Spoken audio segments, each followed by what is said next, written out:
One of the most dangerous psychological traps in a toxic relationship is trauma bonding.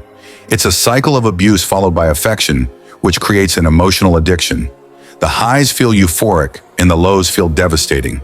This inconsistency releases dopamine, just like a drug, and keeps you hooked, even when logic tells you to leave.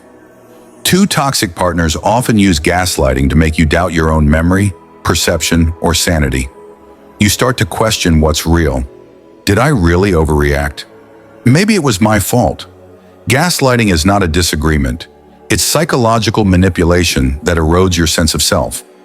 Three toxic relationships often start with love bombing, excessive flattery, gifts, and attention. It feels magical, but it's not love, it's control. They're creating dependency so that when the mistreatment begins, you're already emotionally invested. Four abusive partners often isolate you from friends, family, or anyone who might help. They may guilt you into cutting ties or subtly undermine your relationships. Why? Because isolation makes you more dependent on them and less likely to leave. 5. Cognitive dissonance is when your actions and beliefs don't align. You believe your partner loves you, but they treat you poorly. So your brain tries to resolve the conflict by making excuses for them. This dissonance keeps people trapped in toxic relationships far longer than they should be. 6. Many of us subconsciously repeat familiar relationship dynamics, even if they were harmful.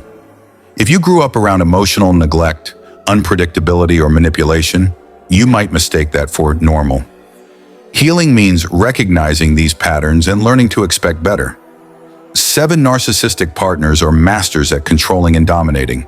They use charm, guilt, rage, and silent treatment to keep you off balance. Over time, your confidence erodes, your self-worth crumbles, and you no longer recognize yourself. That's not love, it's abuse. 8. Anxiety, depression, sleep disorders, PTSD. These are all common outcomes of prolonged toxic relationships. The body stays in fight or flight mode, and the nervous system becomes dysregulated. It's not just emotional damage, it's biological. 9. People often say, "Why don't they just leave?" The answer is, it's not that simple. Toxic relationships create chemical and emotional addiction. The cycle of abuse and apology mirrors the addiction cycle: withdrawal, craving, relapse. It's not weakness, it's a trauma response. The first step out of a toxic relationship isn't leaving, it's waking up. Awareness of the manipulation, the trauma bonds the damage.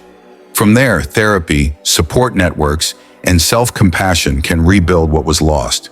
You deserve safety, respect, and peace, not chaos and pain. If any of these points felt familiar, you're not alone. Toxic relationships can happen to anyone, but so can healing. You are not the problem. You are not broken, and you can reclaim your life. Thank you for listening. If this helped you, share it with someone who might need it. Let's keep breaking the silence together.